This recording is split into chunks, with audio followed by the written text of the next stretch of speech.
Good morning and नमस्कार दोस्तों, स्वागत है आप सभी का आपके अपने YouTube channel GK search engine पर। आज है 13 जुलाई और 13 जुलाई से रिलेटेड राजस्थान करंट अफेयर्स के जितने भी इम्पोर्टेंट क्वेश्चन हैं उन सभी को हम इस वीडियो में डिस्कस करने वाले हैं। तो पूरा वीडियो बहुत ध्यान से देखना और वीडियो के एंड में मैं आपसे क्वेश्चन पूछूंगा जिसका आंसर आप सभी को कमेंट बॉक्स में देना है।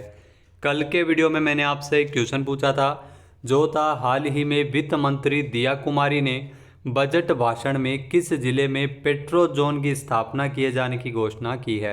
तो पेट्रो जोन की स्थापना राजस्थान के नए जिले बालोतरा में होगी, यानी कि ए ऑप्शन इसका बिल्कुल सही था। जिन दोस्तों ने ए ऑप्शन कमेंट बॉक्स में सही जवाब दिया था उनको हार्दिक शुभकामनाएं।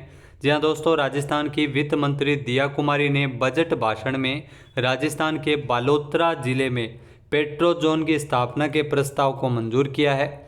जी हाँ, बालोतरा के पचपदरा में बन रही रिफाइनरी से निकलने वाले बायो से अलग अलग प्रोडक्ट के लिए पेट्रोजोन बनाया जाना प्रस्तावित है। इसमें बालोतरा के बोरावास, कलावा, थोप के रामनगर सहित अन्य जगहों में नए औद्योगिक क्षेत्र भी विकसित होंगे। तो चलिए स्टार्ट करते हैं आज के राजस्थान करंट अफेयर्स। पहला क्वेश्चन है, राजस्थान में मुख्यमंत्री मंगला पशु बीमा योजना शुरू की जाएगी। इस योजना की शुरुआत में कितने करोड़ रुपए का बजट रखा गया है। तो राजस्थान में एक नई योजना शुरू हो रही है जिसका नाम है मुख्यमंत्री मंगला पशु बीमा योजना। इस योजना में 400 करोड़ रुपए का बजट का निर्धारण किया गया इस बार के बजट में, यानी कि बी ऑप्शन इसका बिल्कुल सही है। आइए जानते हैं इम्पोर्टेंट फैक्ट्स। तो राजस्थान सरकार पशुपालकों के हितों का ध्यान रखते हुए बजट घोषणा 2024-25 में दुधारू पशुओं के साथ साथ अन्य पशुओं को भी शामिल करते हुए मुख्यमंत्री मंगला पशु बीमा योजना की शुरुआत की है। जहां बजट में इस योजना को लेकर घोषणा हुई थी। योजना की शुरुआत में 400 करोड़ रुपए का व्यय करते हुए 21 लाख पशुओं का बीमा करवाया जाएगा। मंगला पशु बीमा योजना के अंतर्गत शुरुआत में 5-5 लाख दुधारू गाय भैंस, 5-5 लाख भेड़ बकरी और 1 लाख ऊँटों का बीमा किया जाएगा। पशुपालन मंत्री है वर्तमान में राजस्थान में जोराराम कुमावत। नेक्स्ट क्वेश्चन है, हाल ही में राजस्थान के युवाओं में नशे की बढ़ती लत को ध्यान में रखते हुए इसे रोकने के लिए कितने जिलों में नशा मुक्ति केंद्रों की स्थापना की जाएगी। तो राजस्थान में नशा मुक्ति केंद्रों की स्थापना है वो 10 जिलों में होगी, यानी कि ए ऑप्शन यहाँ पर बिल्कुल सही है। आइए जानते हैं इम्पोर्टेंट फैक्ट्स। तो राजस्थान के युवाओं में नशे की बढ़ती लत को ध्यान में रखते हुए सरकार की ओर से गंगानगर, हनुमानगढ़, जैसलमेर और बाड़मेर सहित 10 जिलों में 25-25 बेड क्षमता के नशा मुक्ति केंद्रों की स्थापना की जाएगी। इस पर तकरीबन 10 करोड़ रुपए है वो लागत आएगी। नेक्स्ट क्वेश्चन है, जनसंख्या नियंत्रण कार्यक्रमों में सर्वश्रेष्ठ परिणाम देने वाली किस जिले की बगेरा ग्राम पंचायत जिसको प्रथम पुरस्कार प्रदान किया गया है। तो हाल ही में राज्य स्तरीय कार्यक्रम के दौरान जनसंख्या नियंत्रण कार्यक्रमों में सर्वश्रेष्ठ परिणाम देने वाली बगेरा ग्राम पंचायत है, ये केकड़ी जिले की है। यहाँ केकड़ी जिले में स्थित है बगेरा ग्राम पंचायत जिसको प्रथम पुरस्कार मिला है। सी ऑप्शन इसका बिल्कुल सही है। आइए जानते हैं इम्पोर्टेंट फैक्ट्स। तो जयपुर में 11 जुलाई को जनसंख्या दिवस के अवसर पर आयोजित राज्य स्तरीय कार्यक्रम में सीएम भजनलाल शर्मा ने परिवार कल्याण के क्षेत्र में उत्कृष्ट सेवाओं के लिए परिवार कल्याण प्रोत्साहन पुरस्कार योजना के तहत विभिन्न श्रेणियों में पुरस्कार वितरित किए, जिसमें जनसंख्या नियंत्रण कार्यक्रमों में सर्वश्रेष्ठ परिणाम देने वाली केकड़ी जिले की बगेरा ग्राम पंचायत जिसको प्रथम पुरस्कार दिया गया था। वहीं खेरथल तिजारा जिले की जरोली ग्राम पंचायत को दूसरा पुरस्कार, राजगढ़ की दिरोरा पंचायत को तीसरा और निमका थाना की जो न्योराना ग्राम पंचायत को चौथा स्थान प्राप्त करने पर सम्मानित किया गया था। नेक्स्ट क्वेश्चन है, सीएम भजनलाल शर्मा ने कहां पर नवीन औद्योगिक क्षेत्र की स्थापना के लिए भूमि आवंटन के प्रस्ताव को मंजूर किया है। तो हाल ही में मुख्यमंत्री भजनलाल शर्मा के द्वारा 12 जुलाई को भीलवाड़ा में नए औद्योगिक क्षेत्र की स्थापना के लिए भूमि आवंटन के प्रस्ताव को मंजूर किया है, यानी कि ए ऑप्शन इसका बिल्कुल सही है। आइए जानते हैं इम्पोर्टेंट फैक्ट्स। तो राजस्थान के मुख्यमंत्री भजनलाल शर्मा ने भीलवाड़ा जिले में नवीन औद्योगिक क्षेत्र की स्थापना के लिए राजस्थान राज्य औद्योगिक विकास एवं विनियोजन निगम लिमिटेड रिको को भूमि आवंटन के प्रस्ताव को मंजूरी प्रदान की है। इस प्रस्ताव के अनुसार भीलवाड़ा जिले की आसींद तहसील में ग्राम मोड का जो निम्बाहेड़ा में 99.72 हेक्टेयर भूमि राजस्थान भू राजस्व औद्योगिक क्षेत्र आवंटन नियम 1959 के तहत आवंटित की जाएगी। इस निर्णय से भीलवाड़ा जिले में औद्योगिक विकास को गति मिलेगी तथा स्थानीय स्तर पर रोजगार का अवसर भी सर्जित होगा। नेक्स्ट क्वेश्चन है, नई दिल्ली के भारत मंडपम की तर्ज पर राजस्थान मंडपम का निर्माण कार्य कहाँ किया जाएगा? तो दिल्ली के भारत मंडपम की तर्ज पर राजस्थान मंडपम का निर्माण कार्य है वो जयपुर में होगा, यानी राजस्थान मंडपम है वो जयपुर में बनाया जाएगा। ए ऑप्शन इसका बिल्कुल सही हो जाएगा। आइए जानते हैं इम्पोर्टेंट फैक्ट्स। तो नई दिल्ली के भारत मंडपम की तर्ज पर अब जयपुर के राजस्थान में, जी हाँ राजस्थान में जो जयपुर में राजस्थान मंडपम का निर्माण कार्य किया जाएगा। बजट में इसको लेकर घोषणा हुई है।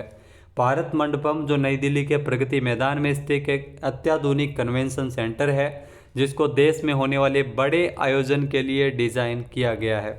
इसके अलावा जो राजस्थान विधानसभा में वित्त मंत्री डिप्टी सीएम दिया कुमारी ने 10 जुलाई को भजनलाल सरकार का पहला पूर्ण बजट इस बार पेश किया जिसमें कई महत्वपूर्ण घोषणाएं की गई थी।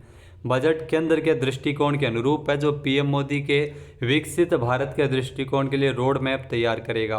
बजट में राजस्थान में मंडपम, जी हाँ राजस्थान मंडपम बनाए जाने की घोषणा की है और यह जयपुर में बनाया जाएगा।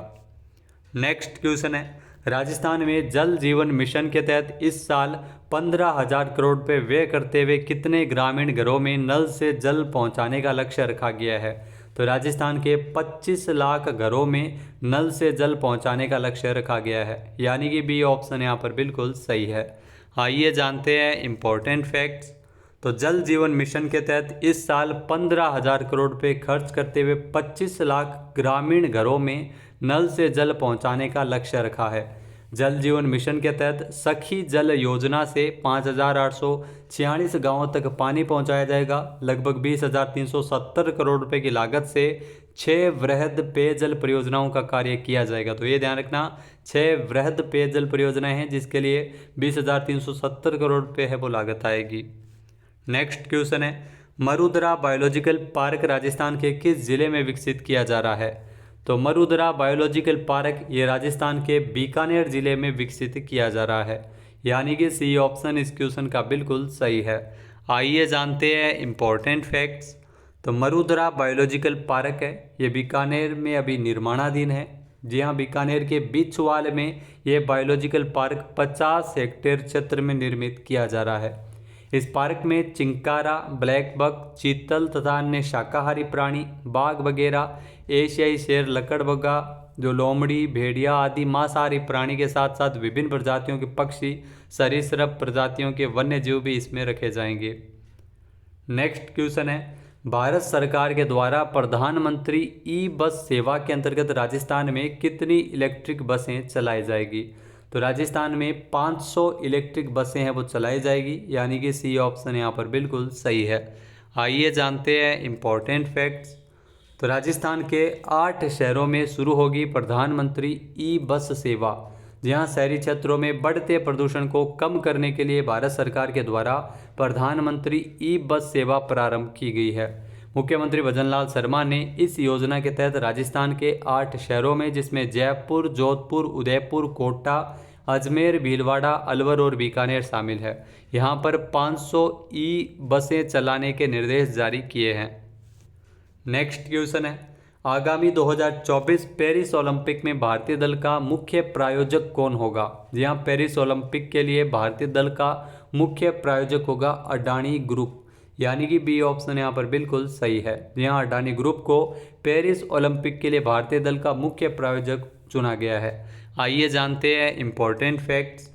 तो आगामी 2024 पेरिस ओलंपिक में भारतीय दल के मुख्य प्रायोजक के रूप में, जो प्रिंसिपल स्पॉन्सर के रूप में अडानी ग्रुप को चुना गया है। अडानी ग्रुप ने जो देश का गीत ओलंपिक बैनर के तहत एक सोशल मीडिया अभियान शुरू किया है। 2024 पेरिस ओलंपिक खेलों का आयोजन 26 जुलाई से लेकर 11 अगस्त तक किया जाएगा। नेक्स्ट क्वेश्चन है, भारत सरकार ने हर साल किस दिवस को संविधान हत्या दिवस के रूप में मनाने का निर्णय लिया है? जी हाँ, भारत सरकार की ओर से हर साल 25 जून को संविधान हत्या दिवस के रूप में मनाने का निर्णय लिया है। यानी कि बी ऑप्शन यहाँ पर बिल्कुल सही है। यहाँ दोस्तों 25 जून को जो आपातकाल लगा था। आइए जानते हैं इम्पोर्टेंट फैक्ट्स। तो भारत सरकार ने हर साल 25 जून को संविधान हत्या दिवस के रूप में मनाने का निर्णय लिया है। 25 जून 1975 अब से संविधान हत्या दिवस के रूप में जाना जाएगा। तत्कालीन प्रधानमंत्री उस समय की इंदिरा गांधी जी ने अपनी तानाशाही मानसिकता को दर्शाते हुए देश में आपातकाल लगाकर भारतीय लोकतंत्र की आत्मा का गला घोंट दिया था। लाखों लोगों को अकारण ही जेल में डाल दिया गया था। 25 जून 1975 को आपातकाल लगा था और मीडिया की आवाज़ को दबा दिया गया था। यह दिन उन सभी लोगों के विराट योगदान का स्मरण कराएगा जिन्होंने आपातकाल 1975 में आपातकाल के दौरान अमानवीय दर्द को झेला था। अब बात करते हैं आज के हमारे क्विज के, जिसका आंसर आप सभी को कमेंट बॉक्स में देना है। तो आज का क्विज है, हाल ही में किस राज्य सरकार के द्वारा वर्ष 2025 से अलग से ग्रीन बजट लाया जाएगा। एक बार फिर से सुनिएगा, हाल ही में किस राज्य सरकार के द्वारा वर्ष 2025 से अलग से ग्रीन बजट लाया जाएगा। सही आंसर आपको कमेंट बॉक्स में देना है। और अगर ये वीडियो आपको पसंद आए तो इसे लाइक और शेयर करना बिल्कुल न भूलिएगा। चैनल पे नए जुड़े हो, सब्सक्राइब नहीं किया है तो अभी सब्सक्राइब बटन पे क्लिक करें। इस वीडियो की जो PDF फाइल है वो आप वीडियो के डिस्क्रिप्शन बॉक्स से डाउनलोड कर सकते हैं और इस क्वेश्चन का आंसर आप वोट करके भी कर सकते हैं। वीडियो देखने के लिए धन्यवाद। जय हिंद, जय भारत, जय राजस्थान।